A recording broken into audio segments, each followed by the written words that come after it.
Hello viewers, very good evening. This is Chennai ECR Trainers. இப்போ நீங்கள் பார்த்துட்டு இருக்கிறது வந்து பம்பர் டு பம்பர் டிராஃபிக்கில் எப்படி வந்து மேனேஜ் பண்ணி ஓட்டணும் அப்படிங்கிற ஒரு விஷயம்.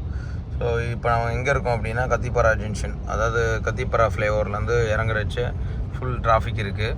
இந்த டிராஃபிக்லலாம் ஓட்டும்போது வந்து பார்த்திங்கன்னா ஸ்மூத்தாக ட்ரைவ் பண்ணணும், ஸ்பீடு இன்க்ரீஸ் பண்ணவே கூடாது. காரணம் என்ன அப்படின்னா முன்னாடி போகிற வெஹிக்கிளோட மூவ்மெண்ட்டே வந்து ஸ்லோவாக தான் போயிட்டுருக்கு. ஸோ அப்படி இருக்கும்போது வந்து பார்த்திங்கன்னா சடனாக வந்து பாருங்கள், இந்த மாதிரி வந்து பிள்ளைங்கோ அவங்கெல்லாம் வந்து பார்த்திங்கன்னா கட் அடித்து இந்த மாதிரி வேலையெல்லாம் பண்ணுவாங்க. ஸோ நம்ம நல்லா கேப் விட்டு ஓட்டிக்கணும். காரணம் என்ன அப்படின்னா ரிஸ்க்கு ரொம்ப ஜாஸ்தி. ஸோ டூ வீலர்கிட்ட இருந்து முதல்ல நம்ம வெஹிக்கிளை காப்பாற்றுறதே ஒரு பெரிய போராட்டமாக இருக்கும். ஸோ அதுக்கு நடுவில் தான் இந்த டிராஃபிக்கில் நம்ம வண்டியை ஓட்டிக்கிட்டு இருக்கோம் பொறுமையாக. டிராஃபிக்கில் இருந்து ஓட்டும்போது கார் ஓட்டுறவங்களுக்கு வந்து பார்த்திங்கன்னா உங்களுக்கு வெளியில் இருந்து பார்க்கும்போது டூ வீலர் வந்து இப்படிலாம் ஓட்டுறாங்களே அப்படின்ற ஒரு ஆதங்கமும் ஒரு டென்ஷனும் இருக்க தான் செய்யும். பட் ஆனால் வந்து டூ வீலர் ஓட்டுறவங்க என்றைக்கு காரில் உட்காந்து ஓட்டுறாங்களோ அன்றைக்கி தான் தெரியும் கார் ஓட்டுறது எவ்வளோ கஷ்டம் அப்படின்னு. ஸோ அதுக்கு முன்னாடி வரைக்கும் அவங்களுக்கு இந்த கஷ்டம்லாம் எதுவுமே தெரியாது. இப்படி தான் கட் பண்ணிலாம் ஓட்டுவாங்க. ஸோ அதனால் நீங்கள் அதெல்லாம் டென்ஷன் எடுத்துக்காதீங்க, கூலாக வந்து நீங்கள் ட்ரைவ் பண்ணுங்கள். அதே மாதிரி வந்து பார்த்திங்கன்னா நம்ம இப்போ கீர் வண்டியாக இருந்ததுன்னா ஃபஸ்ட்டு கீர்லேயே தான் மூவ் பண்ணுவோம், ஃபஸ்ட்டு கீரு செகண்ட் கீரு. இதுவே ஆட்டோமேட்டிக் வெஹிக்கிளாக இருந்தது அப்படின்னா அப்படியே ட்ரைவ் மூடில் போட்டு விட்டுட்டு ஸ்லோவாக வெஹிக்கிளோட மூவ்மெண்ட்டுக்கு ஏற்ற மாதிரி ஸ்லோவாக ஓட்டிக்க வேண்டி தான். ஏன்னா ஸ்பீடும் இன்க்ரீஸ் பண்ண முடியாது. ஸோ அதே சேம் டைமில் வந்து பார்த்திங்கன்னா வண்டியும் நம்ம பார்த்து கண்ட்ரோல் பண்ண வேண்டி இருக்கும். ஸோ அது ரொம்ப இம்பார்ட்டன்ட்டு. நம்ம மிடில்லையே போய்க்கலாம் மேடம், ஏன்னா வந்து ஸ்ட்ரெயிட்டாக போக போகிறோம். ஸ்லோவாக லெஃப்ட்டில் இண்டிகேட்டர் பார்த்துக்குங்க, பார்த்துட்டு வாங்க. மிரர் பாருங்கள், அப்படியே பார்க்காம வராதிங்க, மிரர் பார்க்கணும். மிரர் பார்த்துட்டு தான் லைன் சேஞ்ச் பண்ணணும், ஞாபகம் வச்சுக்கோங்க. ஏன்னா அடுத்த ஆளுக்கு வந்து நீங்கள் டிஸ்டர்பன்ஸு கொடுத்துடக்கூடாது எந்த காரணத்தை கொண்டும். ஸோ இண்டிகேட்டர் போடணும், மிரர் பார்க்கணும், அதுக்கப்புறம் தான் மூவ் பண்ணணும். ஸ்லோவாக போய்க்குங்க. இங்கே வந்து யாரோ ஒருத்தர் சடனாக அடிச்சிருக்காரு போல் இருக்குது. ஸ்லோவாக பார்த்தீங்கன்னா ஃப்ரண்ட்டில் வந்து கொப்பளிச்சிருக்கு பாருங்கள். ஆமாம், கண்ணாடி முன்னாடி கலராக கொட்டி கிடக்கு, நொறுங்கி கிடக்கு. ஸோ காரணம் என்ன அப்படின்னா ஸ்பீடாக வந்துருப்பாங்க. ஸ்பீடாக வந்து முன்னாடி வந்து என்ன பண்ணியிருப்பார், ஸ்பீடாக வந்து பிரேக் போட்டிருப்பார், பின்னாடி வந்தவர் டமாலும் இடிச்சிருப்பார். ஸோ அதில் நொறுங்கின கண்ணாடி தான் அது. அதனால தான் மோஸ்ட்லி வந்து பார்த்திங்கன்னா சிக்னல் இருக்கிற இடத்துலையும் சரி, சிட்டியில் ஓட்டும் போதும் சரி, முன்னாடி போகிற வெஹிக்கிளை சேஸ் பண்ணி வெறித்தனமான ஸ்பீடில் ஓட்டக்கூடாது. வண்டியை நல்லா டிஸ்டன்ஸ் மெயின்டைன் பண்ணி ஓட்டணும். இப்போ நம்ம சிட்டிக்குள்ளே தான் ஓட்டுறோம் அப்படிங்கிற விஷயம் வந்து நமக்கு தெரியணும். அது நிறைய பேருக்கு தெரியறதில்ல. அவங்க என்ன பண்ணுறாங்க அப்படின்னா பாஞ்சு போயிடுறாங்க. அதாவது நம்ம எம்ஆர்எஃப் ட்ராக்கில் ஓட்டுற மாதிரியே ஓட்டுறது. எங்கே நம்ம சிட்டிக்குள்ளே கொண்டு வந்த வண்டியை சிட்டிக்குள்ளே வந்து ட்ராக்கில் ஓட்டுற மாதிரி ஓட்டினா இந்த மாதிரி விஷயங்கள் கண்டிப்பாக நடக்க தானே செய்யும். அதை யாராலையும் தவிர்க்க முடியாது. அதனால தான் நம்ம ட்ரைனிங்கில் எப்போவுமே நம்ம சொல்கிற விஷயம் என்னென்னா ஸ்லோ ட்ரைவ் அண்ட் சேஃப், அதுதான் மெயின். அதை வந்து எல்லாருமே வந்து கரெக்டாக வந்து கண்ட்ரோல் பண்ணுங்கள். அதே மாதிரி வந்து மேனேஜ் பண்ணி ஓட்டிக்கோங்க. டிராஃபிக்கில் ஜென்ரலாக வந்து டிஸ்டன்ஸ் மெயின்டைன் பண்ணி ஓட்டுங்க. ஏன்னா அப்போ தான் வந்து இந்த மாதிரி ஒரு சாதாரணத்தெலாம் நம்ம தவிர்க்க முடியும். க்ளோஸ் பையாக ட்ரைவ் பண்ணாதீங்க, டிஸ்டன்ஸ் கண்டிப்பாக மெயின்டைன் பண்ணி தான் ஆகணும். அதே மாதிரி வந்து பார்த்திங்கன்னா எந்த லைனில் நம்ம ட்ரைவ் பண்ணுறோம் அப்படிங்கிற கிளாரிட்டியும் கண்டிப்பாக தெரியணும். ஸோ நிறைய பேருக்கு வந்து பார்த்திங்கன்னா இப்போ ஏதோ அவங்க வந்து ராஜஸ்தானுக்கு போகிற மாதிரியே போயிட்டுருக்கிறது, லெஃப்ட்லேயோ ரைட்லேயோ போயிட்டு இருந்தாங்கன்னா எப்படி வந்து மற்றவங்களுக்கு டிஸ்டர்பன்ஸ் இல்லாமல் இருக்கும். ஸோ இப்போ நம்ம ஒன்ஸு ஸ்ட்ரெயிட்டாக போகிறோம், எந்த பக்கம் நம்ம திரும்ப போகிறதில்ல அப்படின்னா நம்ம என்ன பண்ணணும், keep going the middle. So மிடில்லையே ஓட்டிக்கணும். எந்த விதமான பாருங்கள், அங்கேருந்து கட் அடிச்சார் பாருங்கள், பார்த்து சேஃபாக பார்த்துக்கோங்க. மிடில்லே நீங்கள் ட்ரைவ் பண்ணால் தான் உங்களுக்கு வந்து எந்த விதமான டிஸ்டர்பன்ஸும் இல்லாமல் நீங்கள் மாடில் ஓட்டிகிட்டு போயிட்டே இருக்க முடியும். இப்போ வந்து நம்ம ஓவர் ரைட்டில் போனோம் அப்படின்னா ரைட்டில் திரும்புகிறவங்களுக்கு கஷ்டமாயிடும். அதேமாதிரி ஓவர் லெஃப்ட்டில் போனோம் அப்படின்னா லெஃப்ட்டில் திரும்புகிறவங்களுக்கு கஷ்டமாயிடும். இப்போ நாங்கள் டோஸ்ட் வந்து பார்த்திங்கன்னா அண்ணா நகர் வரைக்கும் ஸ்ட்ரெயிட்டாக தான் போக போகிறோம், எங்கேயும் திரும்ப போகிறதில்ல அப்படின்னு எங்களுக்கு முடிவாகி போச்சு. ஸோ அப்போ நாங்கள் என்ன பண்ணோம், நடுவிலே தான் போகணும். ரோடோட சென்டரில் பிடிச்சிட்டு வண்டியை ஓட்டிகிட்டு போயிட்டே இருக்கணும். அப்போ ரோடோட சென்டரில் போகும்போது ஏதாவது டிஸ்டர்பன்ஸ் இருக்குமா அப்படின்னு பார்த்தீங்கன்னா ஒரு டிஸ்டர்பன்ஸும் இருக்காது.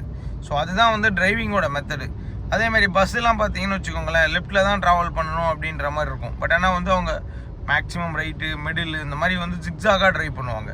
ஸோ இந்த ஜிக்ஸாக் ட்ரைவ் பண்ணுறதுனால தான் நிறைய பேருக்கு வந்து கஷ்டமாக இருக்குது வண்டி ஓட்டுறது.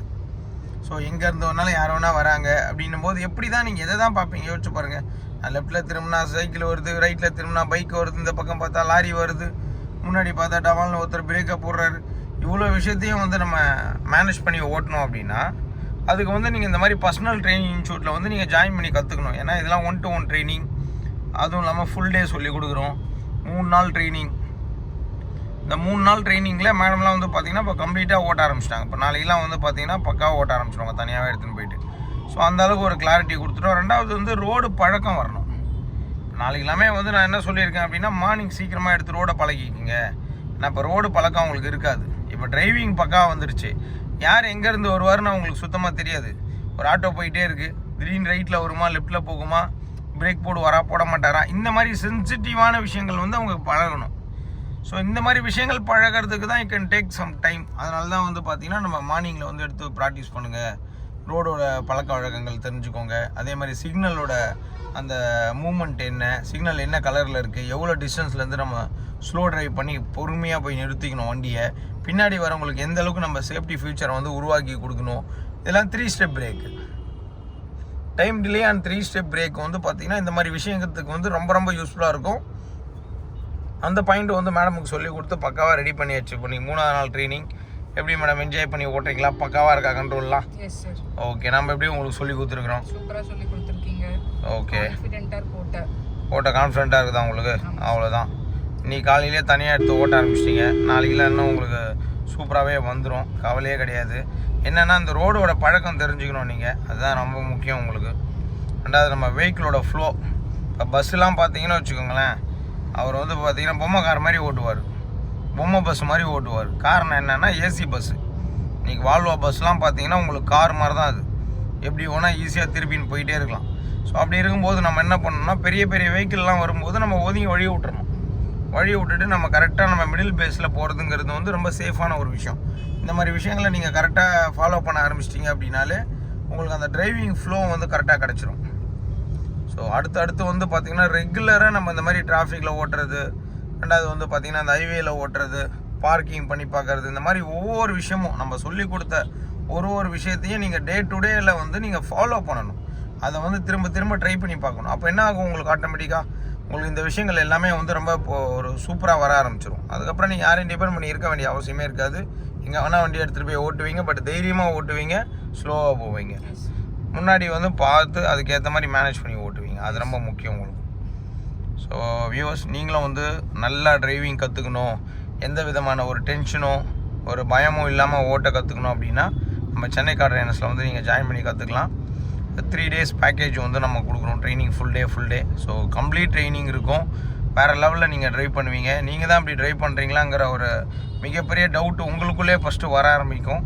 அதுக்கப்புறமா தான் அது உண்மை அப்படிங்கிறது தெரிய ஆரம்பிக்கும். ஸோ அதுக்கப்புறம் வந்து பார்த்திங்கன்னா இந்த உலகமே உங்களை பாராட்ட ஆரம்பிச்சிருவாங்க. அந்த அளவுக்கு க்ளீனாக ட்ரைவ் பண்ணுவீங்க. காரணம் என்ன அப்படின்னா நம்ம ரூல்ஸ் ரெகுலேஷன்ஸ்லாம் சொல்லி கொடுத்துட்றோம். எப்படி வந்து டிரைவிங் பண்ணணும், எப்படி பண்ணக்கூடாது அப்படிங்கிறதையும் சொல்லி கொடுத்துட்றோம். அது 2 விஷயம் ரொம்ப முக்கியம். சாதாரணமாக ஓட்டுறதுக்கு தான் சொல்லி கொடுப்பாங்க, இப்படி தான் ஓட்டணும் அப்படின்னு. இப்படிலாம் ஓட்டக்கூடாது அப்படின்றதையும் நம்ம சொல்லிக் கொடுக்குறோம். அது ரொம்ப முக்கியமான விஷயம். ஏன்னா இப்படி ஓட்டக்கூடாதுன்றதை சொல்லிக் கொடுக்கும்போது தான் நீங்கள் தெரிஞ்சுப்பீங்க, ஓகே நம்ம இப்படி ஓட்டினா பின்னாடி வரவங்களுக்கு இவ்வளோ டிஸ்டர்பன்ஸ் இருக்குது போல இருக்குது. ஸோ சடன் பிரேக் போட்டோன்னா என்னென்ன பிரச்சனைகள் வரும், லைன் வந்து இண்டிகேட்டர் போடாமல் மூவ் பண்ணால் என்ன நடக்கும், இந்த மாதிரி எல்லா விஷயத்தையுமே பண்ணக்கூடாததையும் தனியாக நம்ம ட்ரைனிங் கொடுக்கறதுனால உங்களுக்கு இன்னும் ரொம்ப ஈஸியாகிடும். ஓகே, ரூல்ஸ் ரெகுலேஷன்ஸை நம்ம கரெக்டாக ஃபாலோ பண்ணி நம்ம ட்ரைவ் பண்ணுறோம், மற்றவங்கள டிஸ்டர்ப் பண்ணாத அளவுக்கு நம்ம வண்டி ஓட்ட கற்றுக்கிட்டோம் அப்படிங்கிற ஒரு கிளாரிட்டி, வண்டியோட அந்த கண்ட்ரோலு கிளாரிட்டி, அது ரொம்ப முக்கியம். ஸ்ட்ரெயிட் பார்த்து ஓட்டிங்க, அவ்வளோதான். Very good, keep going on the straight, அவ்வளோதான்.